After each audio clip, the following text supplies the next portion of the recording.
Tekana umunezero ntangere vyo gusubira kubana namwe mu mwanya mudahwema gukurikira ibiganiro n'amakuru tubageza iminsi yose kuri imbonesha kure ya Hejuru TV. Uyu mwanya w'amakuru agezweho twabatunganirije mu gitondo cyo kuri wa Mungu kw'igenekezo rya 24 kwezi k'umunani 2025 tukaba tuzanye inkuru zigiye zitandukanye ariko ziza gushimikira ku kiganiro umunyabanga mukuru mugambwe CNDD-FDD akaba ari n'umukenguza amateka Reverien Ndikuriyo yoba yaragize ku munsi w'ejo yahoze ari intara ya Ngozi. Harimo vyinshi rero bigiye bitandukanye yoba yaragize ico ashikiriza ko icambere tuza kubagarukira ko ku buryo burambuye ni kukungene yoba yarahaye Gasopo abashaka gutera Burundi bari mu Bubirigi, akaba yarabasavye gutona imbere ku rugamba apana kuvugira mu Bubirigi bahaze imishishito n'uburobe. Reverien Ndikuriyo akagira ati bazoje imbere nibapfa babe incungu z'u Burundi naje barandashe incuro zishika ku 9 ku rugamba. Ayo majambo rero yoba yarashikirije tukaza kuyagaruka ko ku buryo burambuye. Kindi kandi nuko umunyabanga mukuru umugambwe CNDD-FDD avuga ko leta y'u Burundi tarota yugurura imipaka bihana n'u Rwanda kugeza aho u Rwanda rutanze Gen.Niyombare n'abandi bakoranye mu gutembakaza ubutegetsi muri 2015. Reverien Ndikuriyo akaba yaragize ati Gen.Niyombare bari i Kigali nibabaduhe nibatabaduhaye naho nitubisembe igihugu kirya gikaravye ngo nibashake bazopfireyo. Niko rero Reverien Ndikuriyo yoba yarashikirije. Hari n'izindi ngingo rero tuza kugaruka ko kubirabana no gutahana impunzi, hari ivyo yoba yarishuye ku kubura kw'igitoro. Ivyo vyose muri aya makuru tuza kubigaruka ko ku buryo burambuye. Fyonda kuri subscribe canke sabone niba utari wafyonda ko wibuke no kubisangiza bagenzi bawe kugira badacikora amakuru yose tubagezaho. Iyi nimbonesha kuri ya Hejuru TV. Fyonda kuri subscribe nkuko mpejeje ko bigusaba. Umunyabanga mukuru umugambwe uri ku butegetsi CNDD-FDD yoba yaragiremesheje kiganiro hamwe n'abamenyesha makuru imbere y'abene gihugu. Akaba rero yaragikoreye ku munsi w'ejo mu ntara ya Kera ya Ngozi, akaba rero yaravuze vyinshi bigiye bitandukanye nkuko tugiye kubigaruka ko. Icambere rero yoba yarahaye Gasopo abashaka gutera Burundi bari mu gihugu c'Ububirigi. Bose rero nabanye politike hamwe n'abamenyesha makuru bo barahunze mwaka 2015 bivanye n'intureka zatewe n'ikiringo ca gatatu c'umuhisi President Pierre Nkurunziza. Reverien Ndikuriyo akaba yarabasavye kuja imbere ku rugamba apana kuguma mu Bubirigi birira imishishito n'uburobe ngo bakavugira ku mbuga ngurukana bumenyi. Reverien Ndikuriyo yagize ati bazoje imbere ku rugamba bapfuye babincungu z'u Burundi. Akaba yarongera ati naje barandashe incuro 9 ndi ku rugamba. Ni mugihe rero abahurike mu mihari ya politiki irwanya ubutegetsi bw'u Burundi iri mu Bubirigi yaheruka gutangaza ko igiye gukoresha ingufu za gisirikare mu kwikurako umugambwe CNDD-FDD. Abo rero bari mu Bubirigi bakaba barimo abamenyesha makuru, harimo Rugurika, harimo urongoye ikinyamakuru Ahaye harimo Pacifique nahazwe muharanira agateka kazina muntu, harimo n'abanye politike nka ba Jeremy Minani, ba Alexis Nduhije hamwe n'abandi bose boba barahunze muri 2015 bivanye n'intureka zatewe n'ikiringo ca gatatu ca President Pierre Nkurunziza. Umunyabanga mukuru umugambwe CNDD-FDD akaba yaravuze kandi kubahungiye mu gihugu c'u Rwanda n'abanyapolitike, ariko kandi agashimika akavuga ko leta y'u Burundi torota yugurura imipaka bihana n'u Rwanda kugeza u Rwanda rutanze Gen.Niyombare n'abandi bakoranye mu gutembakaza ubutegetsi muri 2015. Reverien Ndikuriyo akaba yaragize ati Gen.Niyombare bari i Kigali nibabaduhe canke bapfireyo batabaduhaye ntawe nitwisemba igihugu kirya gikaravye. Mu kiganiro n'abamenyesha makuru ku munsi w'ejo muri iyo ntara ya Kera ya Ngozi wibarizwa mu ntara ya Bunyetanyerera yagutse, kuri umugambwe CNDD-FDD Ndikuriyo yemeza ko leta y'u Burundi tarota yugura imipaka bihana n'u Rwanda. Abashatse gutembagaza ubutegetsi muri 2015 ngo bibereye i Kigali. Ku Reverien Ndikuriyo kavuga ko bitumvikana ingene ngo u Rwanda rwafashe abashatse gutembagaza ubutegetsi bibananiye baca bahungira mu Rwanda, n'ubu akaba ariyo bacumbikiwe nkuko avyemeza. Reverien Ndikuriyo akagira ati Gen.Niyombare bari i Kigali nibabaduhe batabaduhaye naho ntitubisemba igihugu kirya gikaravye. Iyindi mpamvu rero ituma imipaka itazokurugurwa ngo nuko nkuko Reverien Ndikuriyo abivuga, u Rwanda rubitse inkozi z'ikibi zama zaje guhungabanya umutekano w'igihugu zigasubira mu Rwanda. Agafatira akarorero ngo mu mpera z'umwaka wa 2023 bagizi ba nabi leta y'u Burundi yise abagwanyi b'Ubuharire Ditabara binjiye mu Burundi bakica zirakarengane mu guhagarika mu ntara ya Kera ya Cibitoke no muri Vugizo muri zone Gatumba. Ariko kandi tubibutse ko hari abasirikari n'ingabo nyinshi z'u Burundi zagiye muri Repubulika Iharanira Rusange ya Kongo muri Kivu y'ubumanuko kugira ngo baje guhangana na Rede Tabara. Wo kwibaza rero aho Rede Tabara yoba ihurikiye n'u Rwanda kandi baja kuyihigira muri Repubulika Iharanira Rusange ya Kongo. Ivyo na Perezida w'igihugu cy'u Rwanda Paul Kagame yarigeze kubishimika ko avuga ko rero byagirije vya leta y'u Burundi ari ububeshi. Na n'ubu rero Reverien Ndikuriyo akaba yarabisubiye nk'uko abatera Burundi baturuka mu gihugu cy'u Rwanda, ariko ku rundi ruhande u Burundi bukaja kubahigira muri Repubulika Iharanira Rusange ya Kongo. Umunyabanga mukuru w'umugambwe CNDD-FDD akaba yaragize byinshi n'ubundi ashikiriza ku zindi ngingo, akaba avuga ku bijanye no guhakana impunzi ziri mu bihugu bitandukanye ngo kubwo rero ngizo mpunzi z'abarundi harimo abanyepolitike, abamenyesha amakuru hamwe n'abari n'agateka kazina muntu ngo zoziruka gutahuka kuko bimaze kugaragara ko icabajanye ari ukwironderera ingene bashika mu bihugu vya Buraya na Amerika. Iyo ndongozi y'umugambwe uri ku butegetsi CNDD-FDD yanamenyesheje ko abakwiye kwitwa impunzi ari abarundi bahunze mu 1972 hamwe n'abo mu 1993. Kindi yoba yarashikirije nuko imitumba yose izosirwa ko inderetsi ziraba barya ibiturire ku munsi w'amatora y'abakuru b'imitumba n'amakartier. Reverien Ndikuriyo yakagabisha abariko baritoza buba bariko barashiramwe amahera bibaza ko bazayagaruza.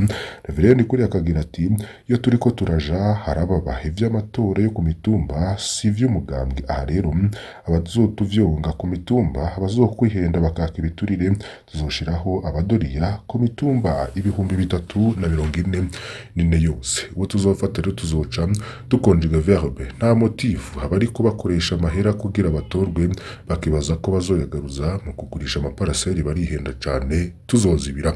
Niko Reverien Ndikuriyo yarashikirije.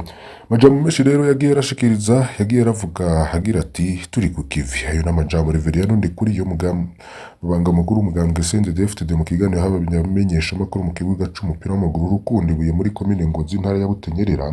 N'amakuru bamubajije ibijanye n'abiyamamariza amatora tukaba twabigarutseho. Reverien Ndikuriyo akavuga ko yibaza ko kwigaruza amatora yakoresheje amafaranga yakoresheje amatora azosahura arihenda cane. Ku bijanye rero n'ubutunzi abamenyesha amakuru bamubajije ico umugambwe uriko urakora utakoze mu myaka 20 umaze ku butegetsi kugira ubutunzi bw'igihugu busubire bumere neza. Kuri ico kibazo Reverien Ndikuriyo akamenyesha ko hari ibiriko birakorwa kugira igihugu cimbure vyinshi hanyuma gishore hanze. Ati turi ku kivi hariho vyinshi tuzokora. Ubwo rero hari n'ikibazo c'igitoro. Muhinga mu bijanye n'ubutunzi Ronse Ndikumana akaba yiruka no gusaba ko leta yorika bishoboye bose bakinjiza igitoro. Umunyabanga mukuru umugambwe uri ku butegetsi akagira ati sindi umuhinga mu bijanye n'ubutunzi ariko igitoro ntikigurwa amarundi. None uwo wundi yo kigura ayahe? Ayo madolari yakura he ko tuzi ko ari make? Canke hari abantu bayafise kugira bahungabanye ubutunzi bw'igihugu? Aravuga bati politike bugayireka tubarwanye mu vy'ubutunzi. Umunyabanga mukuru umugambwe rero CNDD-FDD akaba yarishuye no ku bindi bibazo bitari bike azobandanya no kugaruka ko yandi makuru yacu tuzogenda tubashikiriza kuri iyi mbonesha kure ya Hejuru TV. Hari yindi nkuru rero iriko iravugwa cane yinshe benshi ntiyigeze hano ni Colonel Jean Bosco Havyarimana. Ese yoba agiye guhumirwa na ndi mu minwe Daniel? Umukuru w'igipolisi muri komisariya komine Nyabikere yahora ni mu ntara ya Karusi. Colonel Jean Bosco Havyarimana akaba amaze iminsi afungiye mu gasho ka polisi judiciaire Bujumbura ariko yagirizwa n'abanyagihugu Daniel ndi mu minwe yakubisagira intere mu nyuma aburirwa irengero mu ijoro ryo kuwa 11 ukwezi k'umunani 2025. Si ubwa mbere Jean Bosco Habyarimana rero afungwa kubera guhotera abanyagihugu, ariko yahora yamarekurwa iminsi nyuma y'iminsi mikeya. Daniel Ndimuminwe yazize amafaranga y'amarundi adashika ku gihumbi. Ku mugoroba wo kuwa 11 ukwezi k'umunani 2025, umunyagihugu Daniel Ndimuminwe batazira Nyamitwe yagiye gufungura mu buriro bwa resitora bita kwa Jean Marie ku mugwa mukuru wa komine Nyabikere ahahora ni mu ntara ya Karusi.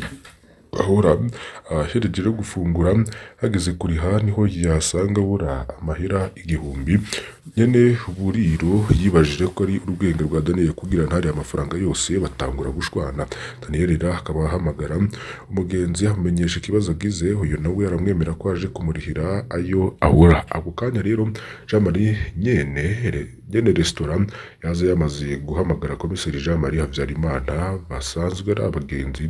Komiseri yaje n'abapolisi bamugendanira baringira kuri Daniel Ndimuminwe barahuragura bamugira intera hose. Rero yarakubitwa. Daniel yagumye asemera ko afise umugenzi aje kuriha. Bamaze kubunoza rero abapolisi baraterura Daniel bajana mu gasho. Geze mu gasho Daniel Ndimuminwe yarademvye rwose, babonye ko agiye abapfire ko abapolisi ba Jean Bosco Habyarimana baraterura kandi bamuriza ipikipiki ngo bamujane ku bitaro. Kubwo rero nta gakuru ka Daniel Ndimuminwe batazira Nyamitwe. Abiwe rero bibaza ko yacikaniye mu nzira canke ko bamuhohosheje baraba iyo bata. Ikibazo rero carakomeye. Abaryango ba Daniel Ndimuminwe bitwara umusitanteri wa komine nshasha ya Shombo no ku mukuru w'igipolisi mu ntara ya Karusi yahora. Bano bategetsi rero bamubajije, Colonel Jean Bosco Habyarimana yishuye ko Daniel Ndimuminwe yabatorotse. Ayo majambo rero nta numwe yemeye, nta kuntu intera iraho yari gushobora gutoroka. Ni gutyo Colonel Jean Bosco Habyarimana yahavuye atumwa ki Bujumbura kwisigura, atarahagarikwa afungirwa muri police judiciaire Bujumbura. Yashikiye mu gasho rero kari kavuyemwo uwundi mwicanyi rurangiranwa, Colonel Moise arakaza batazira Nyeganyega. Nuwatikije inganda rero Businde muri 2013. Komiseri Jean Bosco Habyarimana nivyo azwi ko amaze no gukorera mu makomine menshi cyane mu ntara ya Muyinga, Kayanza, intara ya Mwaro, ntara ya Karusi, gisagara ca Bujumbura. Aho yaciye hose rero Jean Bosco Habyarimana azwi mu mabi menshi nk'uko bitabyanyagihugu, kubaboreza igufa, kubatera ubwoba no kugandagura abantu. Azwi nk'umuntu ratubaha abamutwara, ariko arwana mu kabare ashwanye n'umuntu ntatinya guca afata inkuba akarasa. Kuri mbuga zigiye zitandukanye rero baheruka kumutanga k'inkuru kumbonera kure yavunaguye mu Gatunguru kuwa 21 Kigarama 2021, vyatumye rero anafungwa igihe gito. Colonel Jean Bosco Habyarimana rero akabazwi cyane mu mabi yakoreye Businde muri komine Gahombo mu ntara ya Kayanza muri ntwara 2013. Cogero Jean Bosco Habyarimana yategetse kurasa abayoboke baze biya babarasa mu mugongo bariko barahunga. Abashika 10 rero barahasize ubuzima, abandi batari bake barakomereka. Tubeje bibuka rero ico gihe amajambo ateye isoni mushikiranganje Edouard Nduwimana yarajejwe intwaro yo hagati mu gihugu yahashitse bukiba, avuga ko rero ahagaze imbere y'ibiziga vya ngo habura amatari mwashaka ngabo, baba maratiri mwashaka ngabo murabaronze. Mushikiranganje Gabriel Mizigama rero yari ajejwe umutekano nawe yahuye ngaho nyene ko akije abapolisi bari bahijije gukora igikorwa shimishije kubera amaraporo y'amashira hamwe mpuzamakungu aharanira agateka kazira muntu. Komiseri Jean Bosco Habyarimana yarafashwe gato arafungwa, mu nyuma yararekurwa yibandaniriza n'imirimo atacamira. Guhera ubwo rero Komiseri Jean Bosco Habyarimana yahawe itaziraniro rya Businde, ubu haciye bose bamwita Bosco Businde. Ariko ikibazo kibazwa n'abantu benshi, ese uba bazohanwa koko nkuko benshi bavyibaza kuri Colonel Moise arakaza batazira Nyeganyega, niko bavyibaza no kuri Colonel Jean Bosco Habyarimana batazira Businde. Abantu rero bamaze no gusesa amarusho menshi ntibigera bahanwa. Ubuho Colonel Businde azohanirwa ivyo yakoreye Daniel Ndimuminwe batazira Nyamitwe. Ni ibintu rero biriko biribonekeza cyane, byemeza ko ibihangange muri iyi minsi biriko birakorwa ko cyane rero abapolisi bari barigize ndakorwa ko.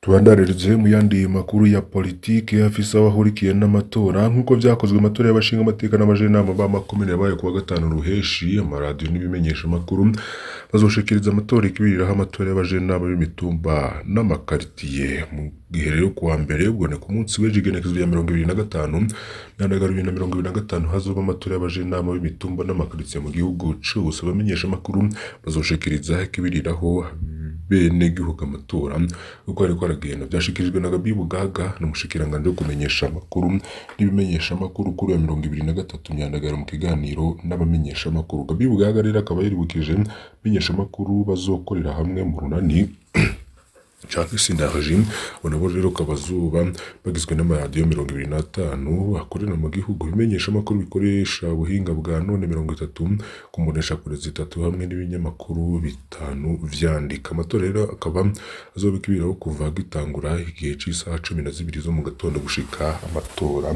arahereye. Gabi Bugaga rero akaba asaba abajejwe umutekano intwaro nabo muri seniko bazokorane neza kugira amatora aze agende neza.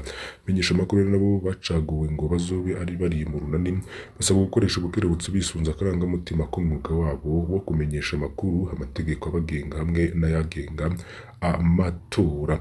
Niko rero ibirabana n'amatora vyoba bimeze n'amatora rero azoba ku munsi w'ejo. Reka rero dusimbire mu gihugu kibanyi ca Rugurika Iharanira Intwaro Rusangi ya Kongo. Inkuru iriko iravugwayo nuko Joseph Kabila yasabiwe igihano co kwicwa.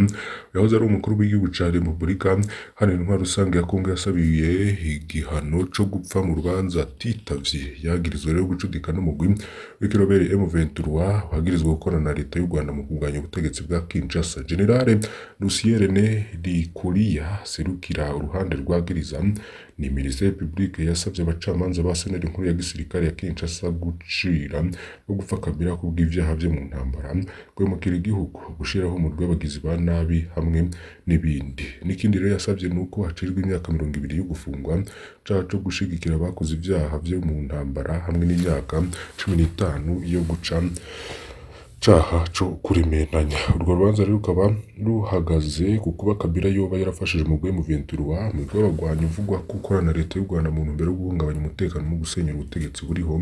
Mu kwezi kwa gatanu rero canke rusama guheze Kabila yagaragaye mu gihugu aho yahuriye n'abarongozi mu gwe mu 23 avuga ko ari mu biganiro bigamije gutorera umuti w'amahoro ikibazo c'umutekano muke mu seruko bwa Kongo. Bitashimishije rero ubutegetsi bwa President Felix Antoine Tshisekedi yahoze ari umukuru w'igihugu kandi akaba yagirizwa ko yoba yaragiranye imigenderanire n'igihugu cy'u Rwanda umugambi wo gushaka gukura Tshisekedi ku butegetsi. Urubanza rero rukaba rubandanye gukurikiranwa n'abatari bake mu gihe akarere k'ubuseruko Kongo kabandanya guhungabanywa n'umutekano mukeyi cane. Ikindi rero mwomenya guhera mu ndwi itangura amafaranga y'ibanze y'igurwa ry'ikawa y'abarimyi azotangura kurihwa biciye ku buhinga bwa none. Vyashikirijwe na Oscar Wikunda n'umuyobozi mukuru w'ikigo Deka kuri wa 22 myandagaro 2025 avuga ko amafaranga azoca ku mihora yabo biciye mu buhinga bwa none kuri buri tonorero. Abakuru b'amatonorero bakaba basabwa kubimenyesha abarimyi hageze umunsi wabo wo guhemberwa ko. Ivyo bije rero gushimangira n'itegeko ryizwe ko n'ibiro umukuru w'igihugu ryo kuwa 2023 ruheshi 2025 ko kugura no guhemba abarimyi b'ikawa bizoza biraca ku mihora ikoresha ubuhinga bwa none. Kwiyandikisha ngo vyakozwe n'utumashini nyabwonko canke tablette birungikwa muri media box kugira ngo bisuzumwe. Wikunda akaba amenyesha ko gucererwa gushira mu ngiro iyo ngingo vyatumye n'ivyangombwa bitari bikwiye vyatanzwe n'abarimyi yamara ko kwihutira kubikosora. Abandika abarimyi nabo rero ngo bakaba basabwa guhimiriza abaserukira amatonero y'ikawa ko bohemiriza abarimyi bagatanga ivyo basabwa vyose ngo igikorwa akinyaruke. Dukengurukiye mwese mudahwema gukurikira ibiganiro n'amakuru vy'imbonesha kure Hejuru TV. Mbasabe kugira ngo ntucikwe n'andi yose tuza kubashikiriza kuri uyu munsi wa Mungu. Tubafitiye n'ikiganiro co ku mugoroba kiza guhuza abahinga bagiye batandukanye mu birarabana na politike. Ntuze kugicikwa rero byose uze kuvyumviriza ni ngaha uza kubirondera kuri imbonesha kure ya Hejuru TV. Imana ibahezagire vyonda kuri subscribe canke sabone niba utari wafyondako, wibuke no kubisangiza bagenzi bawe kugira badacikwa n'amakuru yose tubashikiriza. Uw'Imana mwiza, uwa Mungu mwiza, guhimbaza Imana bibabere vyiza.